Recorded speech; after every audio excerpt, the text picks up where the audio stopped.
Welcome to my web series. My name is Daskys, and this is where I jump between old and new games to answer the burning question, is it worth it? Today on the cutting block, DNF Duel. First and foremost, I want to be clear that I play fighting games. I play almost every fighting game that comes out. Now, as a fighting game enthusiast, I always end up defaulting into a grappler or some sort of grapple character or anything that's going to have some ability to be able to pick up the enemy and drop them on their face. This has been the case since as far back as I can remember. It wasn't always like that though. I started off with Marvel vs. Capcom 3, and more often than not in Marvel, you don't really play into grapples. You're playing into these strings and combos and the fundamentals of overhead, grab, and lows. Opening up your enemy is the name of the game. Now that you know where I'm coming from for like fighting games, let's actually talk about DNF Duel. This game carries some of the fundamentals from Marvel, and it also carries a bit of the footsie from Street Fighter. Having this little back and forth dance happening between you and the other opponent is the name of the game. You're constantly trying to catch the other person off guard. And then once you get your in, that's when you start going into your combo. It's not like Marvel where you get the one touch of death and all of a sudden the character is like poof, gone. But it is a game where you are going to be stringed for a long time once you actually do get opened up. The gameplay is easy to pick up, but hard to master. And there's a lot of mechanics that could feel like a rock, paper, scissors system. They do this move, so I do that move, and vice versa, depending on the situation. As of the moment right now, there's a lot of complaints of, oh my god, I can't do anything. The zoning is way too strong. When is it my turn? Oh, that's unfair. Oh, that's OP, and so on and so forth. Truth is, this game gives you a lot of tools to fight that. You get an invincible reversal, a guard cancel, a roll step teleport, depending on the character. Sometimes you could teleport on top of people. Sometimes you could literally just roll past them, depending on your move. A dodge, and the dodge is universal to every single character, so it's not like specific to one person. It's across the board. So you do have abilities and things to manage that. Problem is the average gamer is not going to learn these things unless they go and really start looking and digging for it. So more often than not, they're going to pick up the game, play a few ranked matches, and get absolutely smoked by somebody who's using some sort of long-range ability that combos. And it can feel like zoning is very strong in this game. You could do a full screen combo with some of the characters, and it could be very frustrating being on the other end of that. Me being a grappler player, it can feel like every earned win I get is because I had to like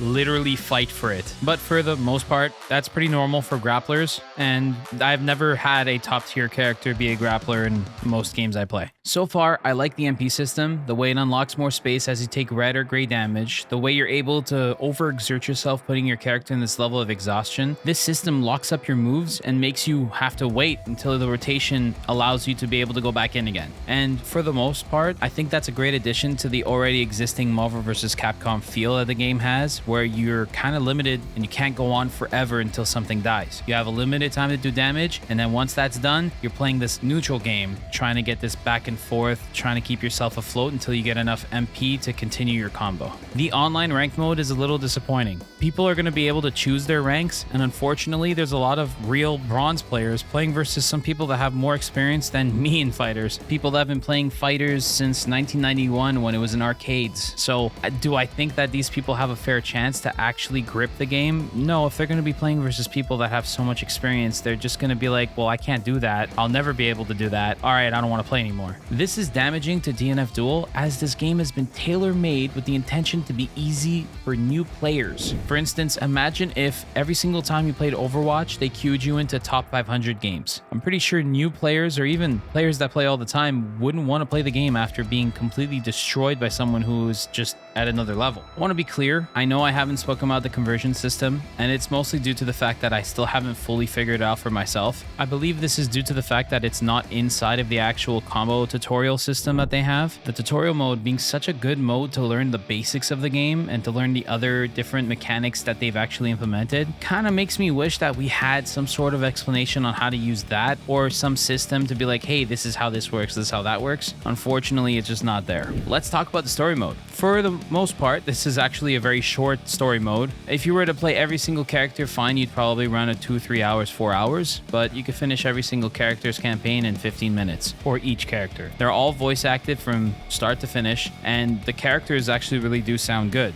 I just wish we had some of the actual difficulty that would be in some other games, maybe even the final boss to be a little bit harder than they did in this one. He's really easy, everything's really easy, and I just found it a nuisance just to unlock the last best character in the game. Now, the real difficulty is going to be in the survival mode. The survival mode is a game mode where you get to choose between having 15 consecutive matches, 30, or 100. And in those consecutive matches, you have these mid-round purchases you can make, being able to get anywhere between health or attack or more of a mana pool. It's really your choice of how you want to build your character. This, for me, has been a fun way to get warmed up, to be able to go online to try and, like, you know, take somebody out. But hey, that's really up to you, whatever you want to do. Some people like doing the tutorial missions over and over and over and over again while they wait for a match. Speaking of waiting for a match, a lot of the times when I actually do match up with somebody, there's this weird little moment where my game will completely freeze up, this feeling like an eternity before I can actually do anything, accept the match, or move around. The game is still like playable, and it's not like a deal breaker by any chance. It's just a quality of life thing where like everything completely shits the bed and you're staring at a screen and you're wondering, okay, when am I going to be able to do something again? It's time for the final verdict. Is DNF Duel worth it? This is not a one-size-fits-all game. This is very tailor-made for specific individuals who love fighting games. And if you're a fan of Marvel vs. Capcom or Street Fighter, you're going to feel at home to some degree in this game. For those who are new to actual fighters, this is going to feel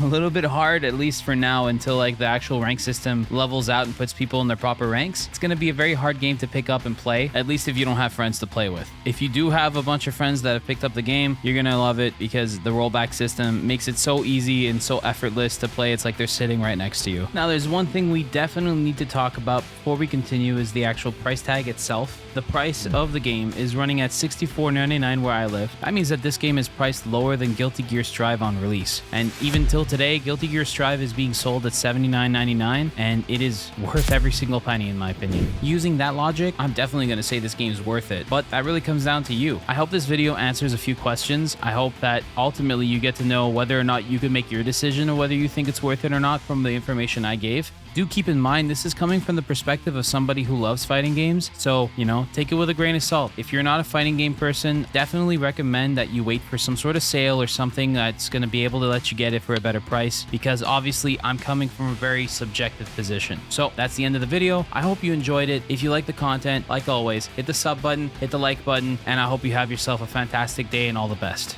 You beautiful bastards.